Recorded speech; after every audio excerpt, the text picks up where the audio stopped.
But from my experience on that committee, the problem wasn't propaganda that actually came from external sources or foreign governments.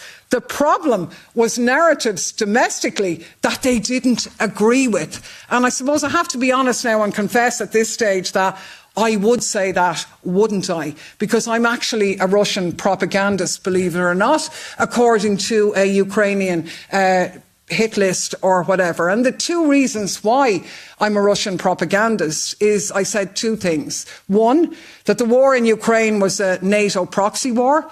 And the second, that the people of Europe were suffering more than the Russian economy from the sanctions that Europe had imposed on Russia.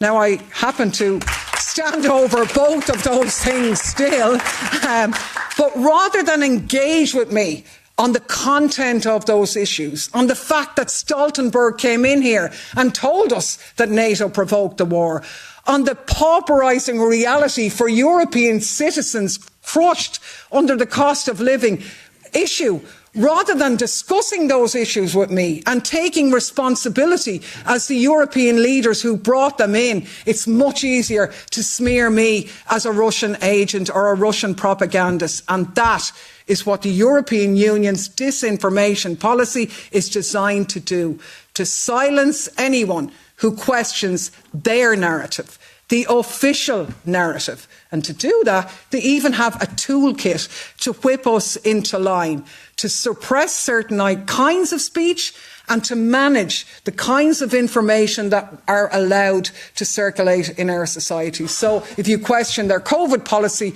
you're an anti-vaxxer. If you criticise Israel's genocide, you're anti-Semitic. And if you argue for peace in the war in Ukraine, well, then you're a Kremlin stooge or something like that.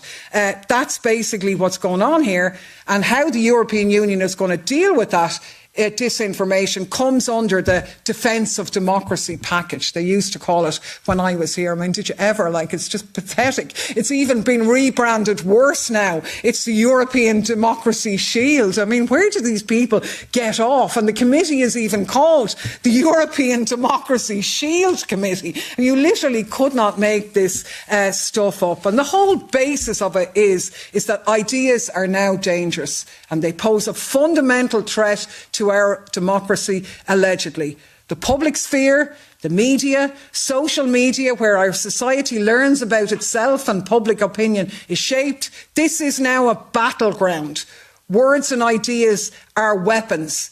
And the European liberals are here to save us from that, to defend us from these outrageous attacks. And let's be honest about it, despite the fact that this has accelerated massively since Russia's invasion of Ukraine, there has always been a programme of repression by the European political establishment. And up until now, the toolkit has been kind of a soft form of repression, really. They had a number of tactics. You can read about them in the Inga report, which is the report of the old committee that I was on. But the approach at that time was kind of to do stuff like drown out dissenting narratives with propaganda in support of the official EU narrative. Now, when we do it, it's not propaganda, of course. It's called strategic communications because we're the good guys. But that was what they used to do there. Then they sought to co-opt social media platforms to de-rank narratives they don't like, and then they've pumped funding into these so-called fact-checking organisations to police online discourse. Now, we warned about this. They even toyed with the idea of making contradicting governments a crime. Did you ever? They had to back away from that one because that would be even a little bit too far to go, and you'd have to bring in legislation and a court case to deal with that. And this is where the European Union's 17th set of sanctions comes into play. Because what you have here is sanctions targeting disinformation, hybrid sanctions they call them. The first package was in December. We've had two more since then.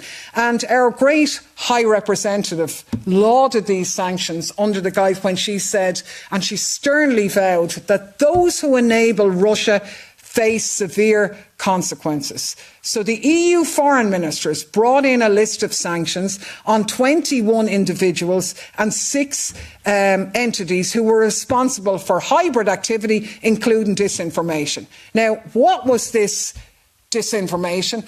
And who were these people?